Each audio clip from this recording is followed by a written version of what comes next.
not from the wind, but from the rage of the very people who built them.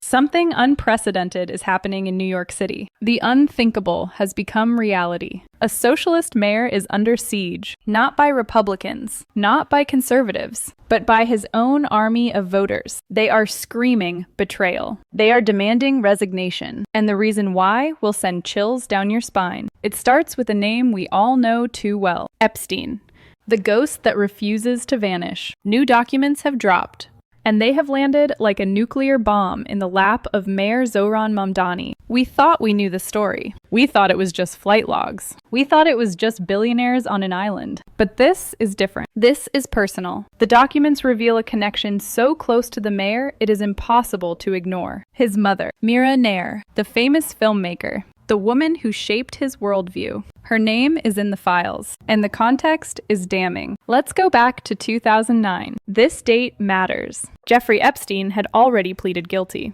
He was a convicted sex offender. The world knew what he was. Polite society was supposed to shun him, but not everyone did. An email from publicist Peggy Siegel tells the tale. It was sent directly to Epstein. It described an after-party, a party at Ghislaine Maxwell's townhouse, the heart of the darkness. And what was the party for? It was to honor Mira Nair, to celebrate her film Amelia. And who was there? The guest list reads like a roll call of the global elite. Bill Clinton, Jeff Bezos, and Epstein himself. They were all there, toasting, laughing, celebrating, in the home of a woman who trafficked children. Months after the convictions. This wasn't a chance meeting. This was a choice. And now the voters of New York are asking the question: who really raised our mayor? Who connects him to these dark circles?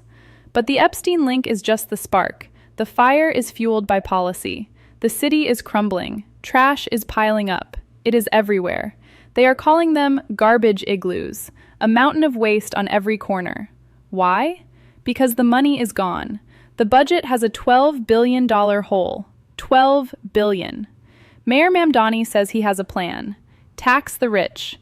Blame the previous mayor. Blame Eric Adams. But the people aren't buying it. They see the waste. They see the mismanagement. They see the priorities. And speaking of priorities, let's talk about the prisons. This is the part that sounds like fiction, but it is cold, hard fact. Who did the mayor appoint to run the jails? Who is the new Department of Corrections Commissioner? Stanley Richards, a man who made history, but not in the way you think. He is a former inmate. He served time for robbery. A convict is now running the correction system. Let that sink in. The fox is not just in the henhouse. The fox is running security. He comes from the Fortune Society, an organization with a radical vision. They want to abolish mandatory minimums.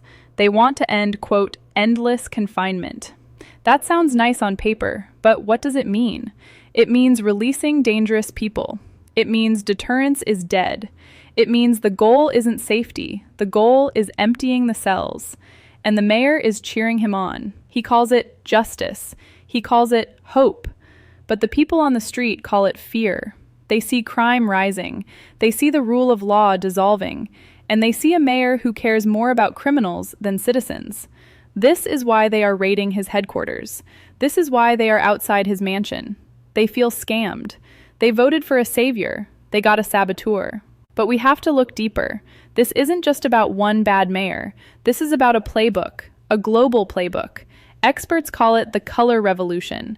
It is a strategy to take over a country from within. You don't need tanks. You don't need missiles. You just need 4 steps. Step 1, demonize the leader. Step 2, flood the system with chaos. Step 3, weaponize the institutions. Step 4, install a puppet. Look at the last 10 years in America. Does it sound familiar? The riots, the open borders, the attacks on tradition. It is all part of the script. They tried it in Serbia, they tried it in Ukraine, and they are trying it here. They tried to break Donald Trump. 91 charges, raids, mugshots. They threw everything at him. They wanted him in those Epstein files. They prayed for it. They leaked his tax returns, hoping for a crime. They found nothing. And now the irony is thick. The man they hunted is clean. But their own heroes are in the mud. Mamdani's mother, the Clinton connections. The projection is undeniable. They accuse their enemies of what they do themselves. And look at the money. Follow the money. Who funds the chaos? Who pays for the protests? We found the tax returns. Groups like Make the Road New York, they received $16 million in grants, government grants, your tax dollars, funding the very groups that destabilize the streets. It is a cycle of fraud.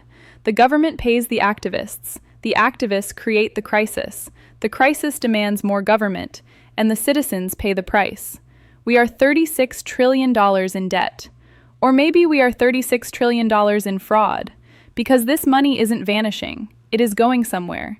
It is funding the revolution against you. But something changed. The script broke. November 5th, 2024. The American people stood up.